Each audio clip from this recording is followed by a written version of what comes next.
세금 혜택만 믿고 250만원 비싸게 팔았다가 결국엔 이 250만원 다 기아가 물어주게 되었습니다.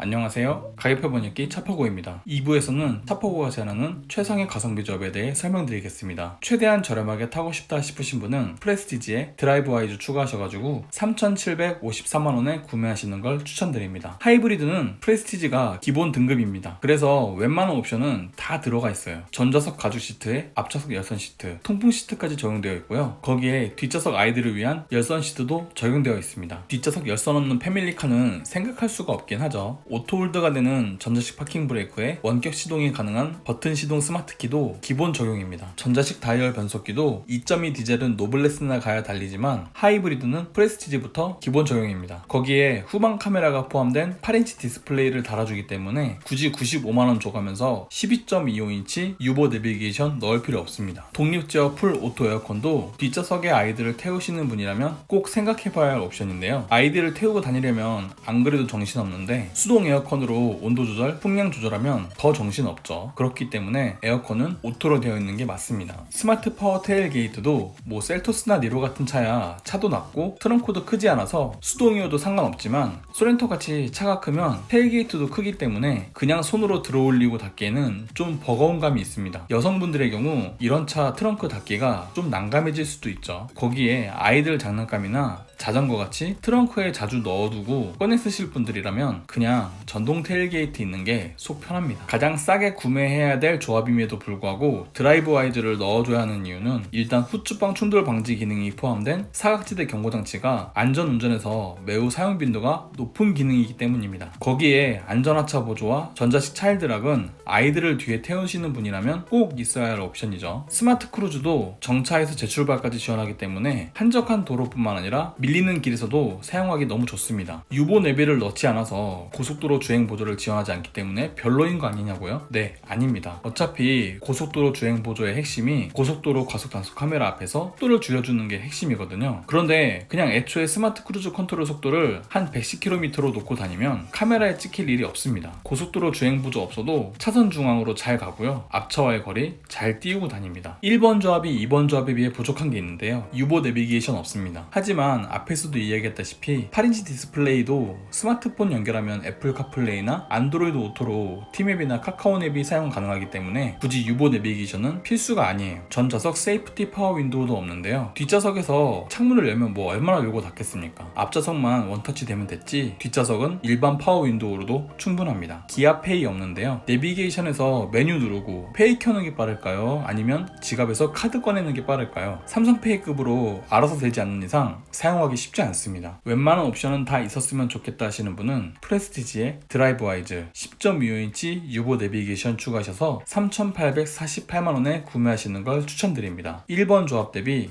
95만원 올랐습니다. 10.25인치 유보 내비게이션의 경우 무선으로 업데이트가 되는 내비가 들어오기 때문에 자주 내비 업데이트를 안 해도 돼서 편하고요. 전자석 세이프티 파워 윈도우 적용도 뒷좌석에 탄 아이들을 위해서는 꼭 필요한 옵션이라고 볼 수도 있죠. 그리고 유보 내비를 넣어야만 스마트 크루즈와 연동되어 고속도로 주행 보조가 활성화되는데요. 고속도로 주행 보조가 카메라 단속 구간에 맞춰 속도 줄이는 것도 좋지만 그보다는 고속도로에서 심한 정체 시 더욱더 편한 역할을 합니다. 예를 들어서 차량이 정차 후 3초가 지나버리면 자동 재출발을 지원하지 않습니다. 하지만 고속도로 주행 보조가 활성화되어 있다면 3초 이상 멈춰 있어도 앞차가 출발하면 별다른 조작 없이 바로 차가 알아서 따라갑니다. 마지막으로 프레스티지에서 유보 내비를 넣으면 운전석 자동 쾌적 제어 기능이 추가되는데요. 에어컨을 키면 통풍 시트가 켜지고 히터를 키면 열선 시트가 들어옵니다. 이게 뭐 별거 아닌 것 같아도 번번이 눌러주는 것보다는 아무래도 더 편하겠죠. 2번 조합이 3번 조합에 비해 부족한 게 있는데요. 12.3인치 계기판 없습니다. 하지만 계기판으로 뭐 내비게이션이 뜨는 것도 아니고 가운데 있는 4.2인치 컬러 LCD로도 웬만한 차량 정보는 다 볼 수 있습니다. 운전석 메모리 시스템 없는데요. 어차피 혼자 운전하는 차라면 메모리 시스템 쓸 일이 없죠. 이지 액세스 기능이 안 돼서 아쉽다고요? 그거 없다고 해서 차에서 못 내리는 것도 아닐 뿐더러 소렌토는 애초에 전동식 스티어링 조절이 안 되기 때문에 이지 액세스도 반쪽짜리 기능이라고 볼 수 있습니다. 서라운드 뷰 모니터 없는데요. 전방 주차 센서가 없는 상태에서 서라운드 뷰 모니터가 없다면 소렌토 같이 큰 차 주차하기가 좀 좀 힘들긴 하겠지만 지금은 뭐 전방 주차 센서가 있기 때문에 서라운드 뷰는 없어도 그만입니다. 헤드업 디스플레이 없는데요. 헤드업 디스플레이에서 보는 정보나 계기판에서 보는 정보나 뭐 다를 게 없습니다. 어차피 프레스티지에선 추가도 못한 옵션이기 때문에 아쉬워할 필요도 없어요. 풀옵션에 가까운 조합은 없을까 싶으신 분은 노블레스의 드라이브 아이즈 10.25인치 내비게이션 헤드업 디스플레이 추가하셔가지고 4,198만원에 구매하시는 걸 추천드립니다. 이번 조합 대비 350만원 올랐습니다. 12.3인치 계기판이 꼭 필요할까 싶지만 우리는 이런 생각을 한번 해봐야 됩니다. 지금이야 12.3인치 계기판이 있는 차가 얼마 안 되지만 앞으로 뭐 5년 10년 지나면 이제 뭐 아반떼나 K3 같은 차에도 풀 LCD 계기판이 달리기 시작하죠. 그럴 때 내 차만 일반 바늘 계기판이다? 이러면 바로 기변 욕구 오기 시작합니다. 그런 걸 생각하면 그냥 12.3인치 계기판 넣는 게 좋을 수도 있습니다. 2열 수동 썬커트는 뒷좌석에 아이들 태우시는 분들이라면 필수라고 볼 수 있는 옵션인데요. 아무래도 애들 잠들 때 햇빛이 들이치면 애들이 부스럭거리면서 깨버리거든요. 이것도 노블레스 이상에서만 볼 수 있는 옵션이기 때문에 포기하기 쉽지 않습니다. 부부가 운전하는 차라면 운전자세 메모리 시스템이 번갈아가며 운전할 때 편하고요. 서라운드 뷰 모니터의 경우 아무래도 주차가 조금이라도 걱정된다면 있는 편이 좋겠죠. 거기에 노블레스의 경우 프레스티지와 다르게 유보 내비게이션을 넣으면 리모트 360 뷰도 지원됩니다. 쓸 일이 얼마나 있을까 싶지만 일단 기능은 많은 게 좋잖아요. 헤드업 디스플레이는 가격이 70만원이나 해서 넣어야 되나 싶지만 현대 기아차 전 차종 중에 헤드업 디스플레이를 가장 싸게 넣을 수 있는 차가 바로 소렌토이기도 합니다. K5만 해도 무려 75만원이나 하니까요. 거기에 헤드업 디스플레이는 차량 속도나 내비게이션 정보뿐만 아니라 차선 유지 보조 기능과 차량의 좌우측 사각지대 차량의 유무도 알려주니까 평소 운전하는데 매우 편합니다. 3번 조합이 4번 조합에 비해 부족한 게 있는데요. 퀼팅 나파 가죽 시트 없습니다. 그런데 뭐 지금도 천연 가죽 시트인데 굳이 퀼팅 나파 가죽까지 갈 필요 없죠. 퀼팅 나파 가죽이라고 뭐 컬러가 확 바뀌는 것도 아니잖아요. 운전석 10웨이 파워 시트 없는데요. 운전석이 익스텐션 되는 부분은 좋아 보이긴 하지만 그렇다고 이게 없다고 시트가 나쁜 건 아닙니다. 허리 쪽 볼스터가 움직이는 것도 아니라서 굳이 10웨이까지는 필요 없습니다. 1열 도어에 이중접합 차음률이 없는데요. 풍절음이 아쉽긴 하지만 하이브리드 자체가 워낙 조용하기 때문에 딱히 필수로 있어야 할 옵션은 아닙니다. 스마트 커넥터 없는데요. 빌트인 캠이 음성 녹음만 되었어도 추천할 만한데 아직 음성까지 열어줄 생각은 없는 듯 합니다. 거기에 기아 디지털 키와 터치 센싱 아웃사이드 도어, 스마트폰 무선 충전 묶어서 90만원인 건 너무 사악하죠. 여기다가 크렐 오디오라도 묶어줬으면 고민했을 것 같은데 크렐까지 그렇게 싸게 팔 생각이 없기 때문에 스마트 커넥트는 추천드리지 않습니다. 소렌토 1.6 터보 하이브리드 풀옵션은 얼마일까요? 시그니처에 드라이브 와이즈, 스타일, 헤드업 디스플레이, 크렐 사운드, 스마트 커넥트 추가하셔가지고 4,623만원에 구매하시는 걸 추천드립니다. 3번 조합 대비 425만원 올랐습니다. 시그니처에만 달리는 1열 도어 차음 글라스는 좌우로 들어오는 풍절음을 막아줘서 좋고요. 실내에 달리는 무드램프도 시그니처만의 특권입니다. 천연 가죽 시트보다 더 좋은 퀼팅 나파 가죽 시트는 재질도 재질이지만 아무래도 퀼팅이 박혀있기 때문에 남들이 봐서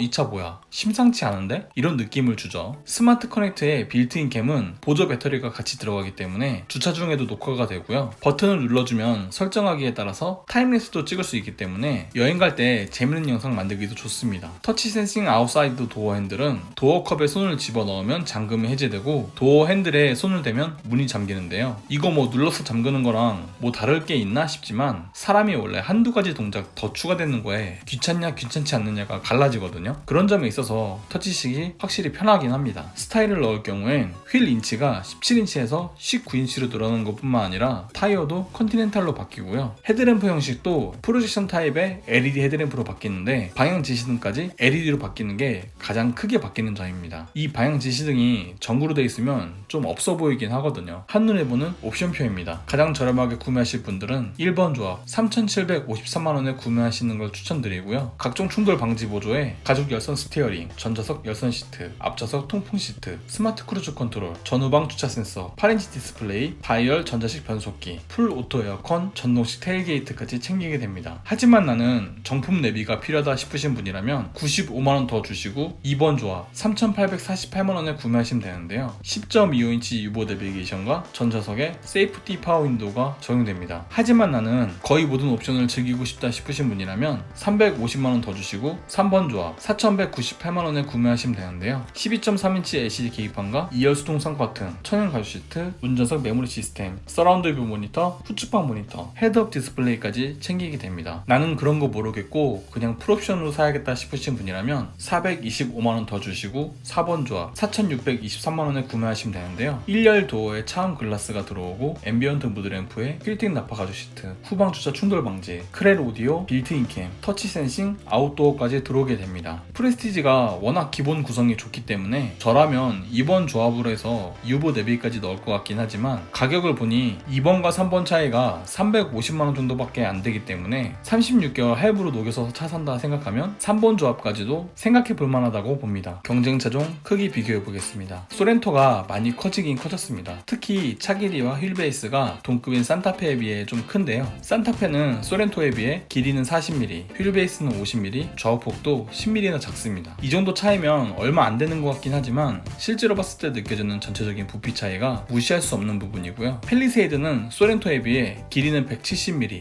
휠베이스는 85mm, 좌우폭도 75mm나 더 큽니다. 소렌토가 커졌다고 해서 펠리세이드랑 비벼볼 수 있을 줄 알았는데 그건 좀 아니네요. 펠리세이드가 진짜 크긴 합니다. 다음은 가장 중요한 가격 비교해 볼 건데요. 3번 조합으로 봤을 때 소렌토 하이브리드는 소렌토 디젤에 비해 283만원 더 비쌉니다. 펠리세이드에 비해서는 382만원 더 싸고요. 소렌토 하이브리드 가격대가 대충 놓고만 봐도 펠리세이드와 거의 비슷한 상황입니다. 그렇다면 여기서 취등록을 하게 되면 어떻게 될까요? 소렌토 하이브리드의 취등록세는 약 263만원에서 324만원까지 발생합니다. 3번 조합 기준으로 봤을 때 294만원 정도 나온다고 보시면 되고요. 원래 하이브리드 인증만 잘 받았어도 여기서 90만원은 할인받는 건데 좀 아쉽죠. 뭐 기아가 대신 내준다고 하니까 일단 사전 계약자분들은 한시름 놓으셔도 될 것 같습니다. 이제 유류비 계산을 볼 건데요. 소렌토 하이브리드는 1km 운행 시 101원이 소모되며 3만 km 운행 시 304만원이 듭니다. 소렌토 디젤은 3만 km 운행 시 283만원으로 하이브리드에 비해 11만원 덜 들고요. 펠리세이드 디젤은 321만원으로 하이브리드에 비해 17만원 더 듭니다. 하이브리드가 더 비싼 기름인 휘발유를 사용함에도 불구하고 역시 하이브리드라는 장점 덕에 디젤과는 유류비가 비슷하게 든다고 볼 수 있습니다. 그래서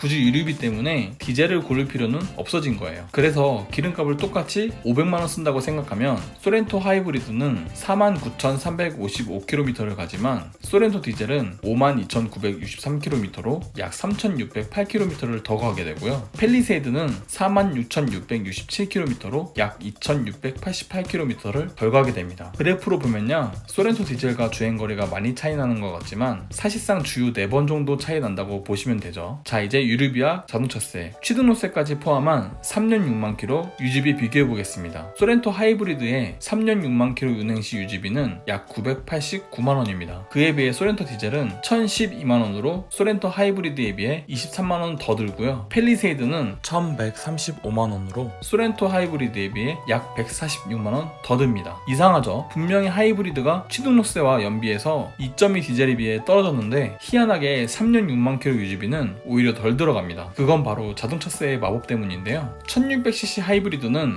1년에 세금을 약 29만원 정도 내지만 2200cc 디젤은 1년에 약 세금을 57만원이나 내야 되죠. 이래서 기아는 소렌토 하이브리드에 터보까지 올려가면서 1.6 터보 엔진을 넣은 것입니다. 물론 하이브리드 인증에 실패해서 취등록세와 교육비, 개소세 할인을 제대로 못 받는 건 좀 뼈아프긴 하지만요. 그래서 차량가액에 유지비까지 다 포함하여 계산해보면 3번 조합 기준 소렌토 하이브리드는 소렌토 디젤에 비해 약 260만원 더 들고 펠리세이드에 비해서는 528만원 덜 듭니다. 진짜 아쉬운 게 하이브리드 인증만 잘 받았어도 2.2 디젤과의 차이는 260만원이 아니라 오히려 하이브리드가 더 저렴하게 될 수 있었죠. 내년에는 북이 심기일전에서 꼭 친환경 인증을 받기를 바라봅니다. 마지막으로 경쟁차종 주행 능력 비교해 보겠습니다. 사실 하이브리드의 주행 능력이 단순히 합산 마력과 합산 토크로 계산하기엔 어폐가 있긴 합니다. 전기 모터가 처음에야 힘이 나오지만 얼마 안 가서 토크가 좀 빠져버리거든요. 그래도 초반만 지나면